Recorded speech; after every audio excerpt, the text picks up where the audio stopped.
Hello, good evening, viewers. My name is Patrick Tawaya Matope. Um, this is a channel where I talk about anything to do with social work, especially social work when you are engaging with children and families. Um, I just want to put a disclaimer out there before I start about today's topic that, the information I share on this channel is not exhaustive. These are just nuggets and bits of information which I can share from my own practice and from my own experience for the past 18 years that I've been working with children and families. However, I believe that sharing, information is quite good because somebody else might be, might find it quite helpful, whether you're studying or whether you are actually in practice. And some of these nuggets which I'm going to be sharing with you today, you might find them quite helpful. So today's topic, I'm going to talk to you about the importance of engaging fathers. I think there's another video which I posted earlier on where I touched a little bit around engaging fathers. This is one area which I'm quite passionate about, and in one of the previous local authorities where I've worked in, I've also done training on engaging fathers, and I've also gone on to develop a practice guidance with one of my colleagues whom I was working with at the time. So for those who haven't subscribed to the channel, please subscribe, hit that like button when I post videos, and also hit that notification bell so that when I post videos, you'll be the first person to know, and you are free to share the content that you'll be watching on this channel. So in today's topic, like I said, I'm going to be sharing with you about importance of engaging fathers, as well as a few tips which I can share with you on how best you can engage fathers, right? First and foremost, I think it's quite important to realize that engaging fathers doesn't only bring their perspective as the other parent to this particular child, but also it brings a holistic parental involvement in your work with children and families. That's point number one. It brings a holistic parental involvement in your work, which will actually bring sustainability at the end of the day, because you are assured that you are engaging with both parents. They are on the same page with the work that you are doing, and they will be able to sustain the changes that you would have put in place, or the changes that you would have achieved, all of you as a professional network, as well as together with the family. Whereas when you engage only with one parent, the other parent might not necessarily be fully comprehending what's going on, or might not necessarily be fully in light of what's going on. So I think it's quite important to take note of the fact that the first point is it brings a holistic parental involvement when it comes to engaging children and families. So what I'm saying with regards to this point is that involving fathers ensures a more holistic and balanced approach to parenting. You will find that each parent can bring a different perspective to how a child can be parented, to how a child can be disciplined, which will also give them, which can also boost their self-confidence. So I think it's quite important for us to take note of the fact that it brings a holistic parental involvement. Like I said, both parents do contribute in a unique manner in terms of how they can parent the child, and fathers do bring a unique strength in terms of how a child can benefit from being parented by a father as compared to a child who is parented by a single mother. I'm not trying to be generalistic in my view here, but I'm just trying to bring the fact that there is more merits when a child is brought up by both parents, and usually when both parents are involved, it actually helps the child in their own development as well, which is quite valuable for their own well-being. Number two, I think it's important to take note of the fact that I think I touched on this one already in point number one. We are talking of enhanced child protection and safeguarding. Take an example of a situation where there are two parents, they are not living together, but the child is living with the father or living with the mother. If the other parent is also aware of what's going on, you'll be assured to know that when the child goes to have contact with the father, or sleep over at the father's place, or a weekend at the father's place, is the same disciplining techniques which these two parents are going to be bringing to this particular child. So I think it's quite important to make sure that even when it comes to a safety plan or safeguarding this child, you are sure that these two parents, they will be on the same page when it comes to safeguarding this particular child. So what I mean by this is that fathers do play an important and significant role in the safety of their children. It's important for them to be involved, and it's important for them to be on the same page in terms of what the professional's expectations would be, or what the mother is implementing at home. And when the child goes to the father will also be able to implement those things as well. It also creates what we call a comprehensive safety net for the child, knowing that both sides of the family, they are on the same page and they are moving towards the same direction, and it doesn't give mixed signals to this particular child, or in terms of what the expectations would be in terms of their behaviors, for example, and stuff like that. Point number three, which is quite important, which I'm passionate about, it brings positive role modeling when you involve fathers. And when I talk about fathers, I think it's quite important for me to be clear as well. I'm not only talking about fathers who've got parental responsibility, but somebody else who plays a parental role for that particular child. It could be a stepfather. Sometimes it could be an uncle who is playing this significant, role modeling, role in this particular child's life.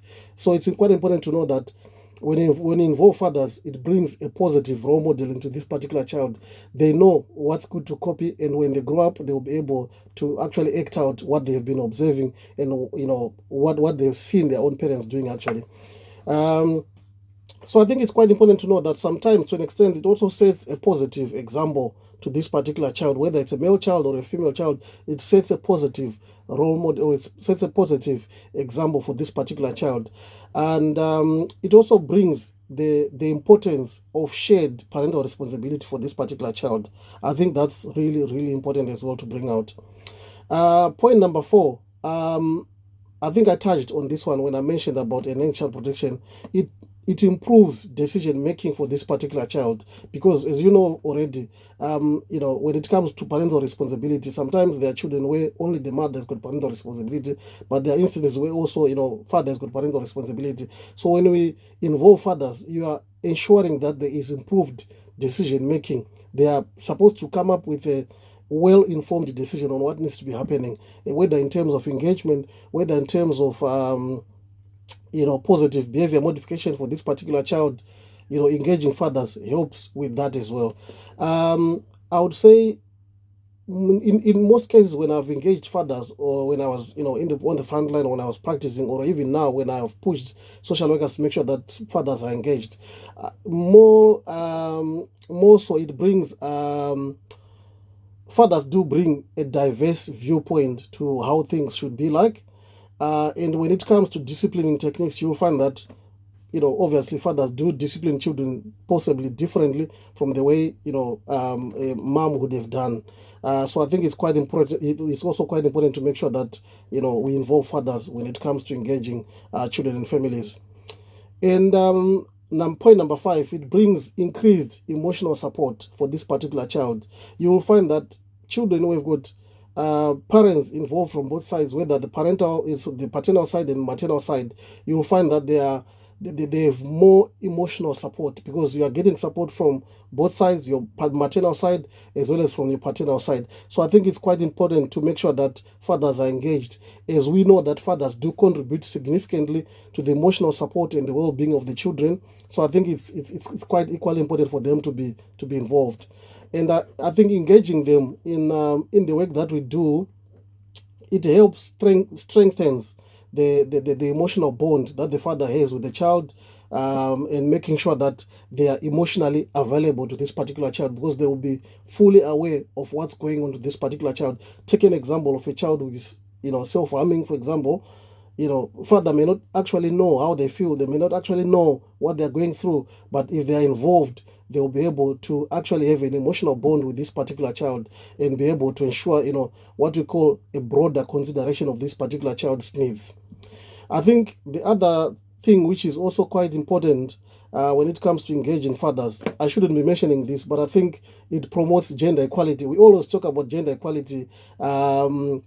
It's also important to take note of the fact that it's not all households where you would expect traditionally the mother to be the one, with the caring needs for the children, and the father, to be the one who is the breadwinner.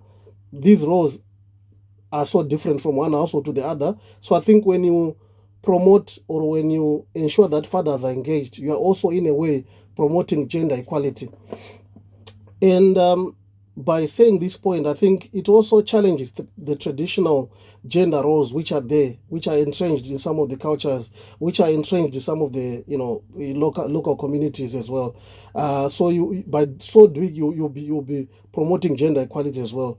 And I think this also contributes to the breaking down of stereotypes, and it fosters a more inclusive and equitable society at the end of the day, by making sure that fathers are actually engaged. And then moving on to point number 7, it also ensures effective communication. Like I said, you know very well that the parents I'm working with, they are on the same page with what's going on. And for argument's sake, if something happens and this case ends up spilling into the courts, you're not going to have a father who will come and say, I wasn't involved from the beginning, I don't even know what's going on, and yet you're already in the courts arena. So making sure that you get things right from the beginning, right from the outset, you engage the fathers, you make sure that they are involved in whatever is going on, you will be assured of making sure that there is a sustainable plan in place. Even your exit plan will be stronger than what you would imagine as well. I spoke about diverse parenting styles already. I also spoke about the fact that involving fathers encourages shared parental responsibility. Shared parental responsibility. And I think in our work that we do, whether you're in reference assessment or you're in safeguarding team, be mindful that safeguarding work or work with children and families is most effective when both parents are engaged effectively and they are engaged together, where it is safe to do so. Obviously, there are instances where there will be domestic violence, and sometimes involving the father might actually put mom and the children at risk. So you need to be having that conversation with your line manager or with your senior practitioner to make sure that you are on the right page and you are actually moving towards the direction where you think you are actually fully engaging both parents when it comes to engaging children and families. So I think it's quite important to make sure, to ensure that there is shared parental responsibility, or there's shared responsibility in terms of what's going on with regards to that particular child as well. So engaging fathers actually reinforces the idea that child protection is a joint effort. Rather than you going in, speaking to the mother, coming out, the father will just think, you know what, it's not for me, it's for the mothers at the end of the day. So I think by encouraging fathers to engage, or by engaging them, you are actually reinforcing the idea that, yeah. So I think, like I said, it brings a diverse parenting style to this particular child.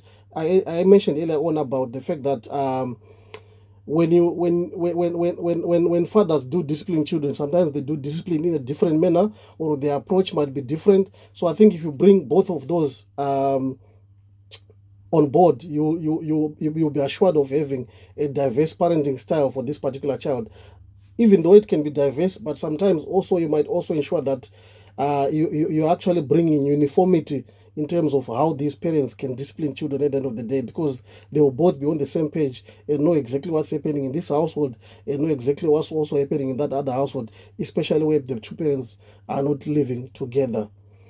So recognizing and incorporating these diverse parenting styles to an extent can also enrich the child's upbringing and provide a more comprehensive support system to this particular child. And I mentioned earlier on about the fact that engaging fathers and encouraging fathers to engage also encourages a shared responsibility. You are not putting the blame only on mom, or you are not putting the burden only on mom in terms of the expectations. But if you involve fathers, you are giving the message that safeguarding is everybody's responsibility. Safeguarding this child is everybody's responsibility, or it's both parents' responsibility to make sure that this child is safeguarded, and changes are actually put in place as expected according to the plan, whether it's a child need plan or whether it's a child protection plan. So yes, engaging fathers reinforces the idea that it's a joint effort, and also encourages shared commitment and accountability of from these two parents that you are engaging. Point number 10, I would say long-term impact on child development. What do I mean by this? Obviously, research suggests that children involved with fathers who are involved in their lives, they have better outcomes in life. They have better, academic performance. They have better emotional well-being. They are better in terms of their social development. They are better in terms of their psychosocial development as well. So I think it's quite important to make sure that fathers are engaged to ensure a long-term positive development of this particular child. So I think with those nuggets, I've touched why it is important to engage fathers. I will touch a little bit as well on how best we can engage fathers when it comes to whether you're in referral assessment work, whether you're in a safeguarding team, but in any capacity where you're engaging children and families. Point number one, you need to build trust and good rapport with these fathers. It's really, really important to build trust and a good rapport with these fathers. When you are going out there to engage them, try to make it a point that when you see the parents, try to see them separately, seeing mother on their own, seeing the father on their own. You're actually showing them that I'm valuing your views, I'm valuing your input here. That's the reason why I'm seeing you on your own, because I need to hear from you, from the horse's mouth in terms of what's going on, rather than hearing from both parents, combined effort. But however, you should also be seeing them together to kind of cover those gaps in terms of their perspective and in terms of their narratives in what exactly is going on. So I think it's quite important for you to make sure that you build trust and you build rapport. Establishing a trusting relationship with parents assures them that you're actually there to support them. You are actually there to actively listen to their concerns, and you're actually there to actively listen to what's going on and be able to plan way forward. And you can actually get a greater commitment from them if you engage them in that way, and if you're able to build rapport and trust with them. And when doing this, make sure that you communicate openly and honestly and effectively with them, both orally and in written form. Sometimes when you have a conversation with them which you think there is chances that they might say, no, I didn't hear it well, come back to the office, send an email to further synthesize what the conversation that you have had with them. So I think transparency is also important in making sure that you are working towards the same goal. That's really, really important tip in terms of engaging fathers. Point number two, provide clear communication to them in terms of expectations, in terms of what it is that we are concerned about. Provide clear communication with them. You need to make sure that the information that you are giving them is accessible in the manner which they're able to get it. For example, if you need an interpreter, make sure that some of the documents which are really crucial, for example, conference minutes and stuff like that, they're actually interpreted in a language that they can understand. It's not going to be a good SAFET plan if it's in a language that this father is not going to understand, if English is not their first language. So I think it's really, really important to make sure that clear communication is given to the parents. And when you are giving this communication as well, clarify what their role is as the parent or as the father. Clarify what the role of the father is in that, when you are giving that communication, or when you are expressing what the concerns are, in terms of you working with that particular child and that particular family. And I think point number three, which is also important, is to ensure inclusivity. When I talk about inclusivity, I'm talking about the language that you use. I'm also talking about avoiding assumptions. I'm also talking about you doing away with the traditional gender stereotypes that I mentioned earlier on about there are households where mother is the breadwinner, father is the stay-at-home parent. So when you have those traditional stereotyped gender roles that you had preconceived, the preconceived ideas that we had, you need to do away with them, because it's not all households which are like that. Right? So I think it's quite important for me to emphasize this point, to make sure that you ensure inclusivity in making sure that where an interpreter is required, you make use of an interpreter. Where English is not their first language, obviously use the interpreter. You avoid generalized assumptions about how things are going on, or when you have read the file, you've read the previous worker saying things, and then you go in and think that's what's going on. Go in and find out for yourself. Even if a case is transferred from a referral assessment team coming to a safeguarding team, try to engage this father and get another perspective of what's going on, because obviously you can't have a guarantee that the previous worker has captured all the information correctly. So inclusivity is quite important when it comes to engaging fathers. Point number four, flexible engagement strategies are actually crucial when it comes to engaging fathers.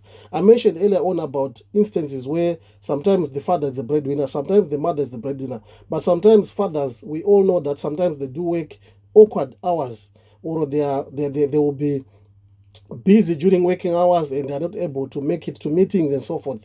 Are you able to change your core group meetings, your child need review meetings, and some other important engagements that you have with this father to make them, or to ensure that they are done? If it's 2 o'clock or 1 o'clock that the father goes on lunch, you can actually have your core group meeting 1 o'clock. You can always convince other professionals to say, can you do this core group meeting, or can you do this child need meeting 1 o'clock, because I'm expecting this father to be able to attend, and he said he's able to attend when he's on lunchtime. And if you show that level of flexibility, you will find that the fathers are able to engage with you more, because you are showing them that I'm able to accommodate you. And where they are not able to come back home before 5, we know that we work 9 to 5 in most local authorities. If the father says, I'm only going to be able to come home at 6:30, can you make a sacrifice one of the days to say, okay, fine, let's make an appointment. I will stay up until 6:30 and I'll come and see you. Once in a while, you should be able to actually accommodate and be that flexible to make sure that the fathers are actually engaged. So I think it's quite important to recognize and accommodate the diverse schedules and commitments by offering flexible meeting times, and utilize a variety of communication methods. It could be meetings, it could be phone calls, it could be emails, to suit the different preferences of the parents. Some of them, they may not be able to take your calls because they will be busy at work, but they can quickly respond to an email. So be flexible and make sure that you share information accordingly. Like I said earlier on, your oral and your verbal communication skills will need to be spot on to make sure that you can accommodate any scenario that might arise out of that situation. Point number 5, it's also important to make sure that when it comes to provision of services, you have identified the best support service that you can offer to this father. Where there are anger management issues, where there are parenting issues, where there are issues to do with domestic violence, identify the best support service that you can think of that can actually engage this father. I know there are many domestic abuse support service which are available in many local authorities. In some local authorities, they have what we call caring dads, where they can actually go and meet up. In some local authorities, they've got anger management classes which are being offered. So explain to this father what it is that what sort of outcome are you expecting out of them engaging with this support? What sort of changes are we expecting by them engaging with these support services? So I think it's quite important for them to be able to be offered these support services which are tailored to make sure that the fathers can actually get information. It could be on child protection laws in England. It could be information on the signs of abuse, for them to be able to see the signs of abuse on their own particular children. Be mindful that it's not all fathers who are resident parent to their children. Some fathers stay away from their children or stay, in a separate household. So you should be able to put such kind of support services and to make sure that they are available to them. It could be referring them for them to gain practical strategies or practical skills or tools of how they can manage, their children's behaviors, or how they can ensure their child is well safeguarded in terms of them when they are in their care, or even in the care of the mother, and they are able to actually work together with the other parent who is not living with them at that particular time. I think it's also quite important to highlight and emphasize the fact that when you're working with fathers, it's important for you to acknowledge and validate their viewpoints. You need to acknowledge and validate their viewpoints rather than dismissing and say, your typical stereotypes about men, to say all men are like that. That's not going to be the best approach when it comes to engaging fathers. So you need to make sure that you acknowledge the importance of having a father in a child's life.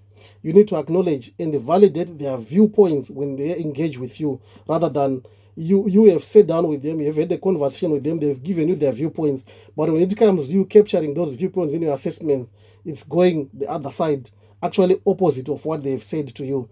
Because remember, they've got every right to challenge, whatever information you are presenting in reports and in assessments and stuff like that. So I think it's important for you to make sure that you validate their experiences, you validate their perspectives, and by doing so, you are fostering a sense of inclusion and partnership with these fathers. That's really, really important as well. Right. Point number 7, encourage active participation of this father. Encourage them to seek time off from work to make sure that they attend these important meetings. Encourage them to make sure that they're actively involved with their children. They've got one-to-one time with their children, to bond with their children, to actually be there emotionally available to their children as well. Encourage them to be part of the decision-making process that's ongoing as well.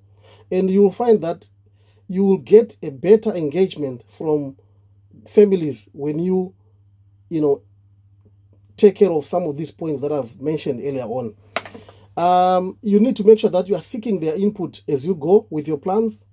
You are also seeking their input when it comes to SAFET plans. You are seeking their input when it comes to interventions that needs to be put in place. That will ensure a sustainable plan. That will ensure a sustainable exit plan for yourself as well as you are exiting from that particular family.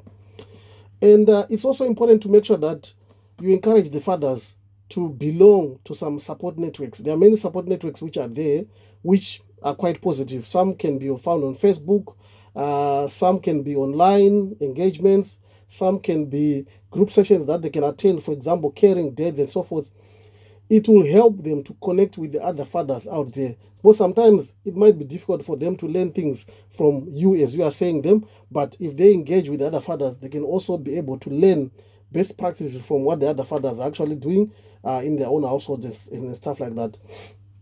It also fosters a supportive community initiative to make sure that these kind of networks are actually encouraged when it comes to engaging fathers as well.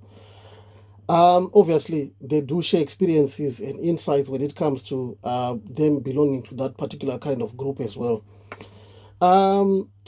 It's also important to highlight to fathers that part of our work as social workers is to celebrate parenting diversity, which is important. I've already highlighted this point when I spoke about why it is important to engage fathers. So celebrating parenting diversity is quite important. And I mentioned about different parenting styles from the mother, different parenting styles from the father. But at the end of the day, you want them to be on the same page in terms of what they're going to be implementing for this particular child or for these particular children. And I think there is no right way when it comes to being a good parent. But I think you need to make sure that they are actually both pulling towards the same direction in terms of what we would be expecting, what would be good enough parenting, or what it needs to look like. And you need to make sure that you are clearly communicating what good enough parenting looks like for them so that they know from the outset.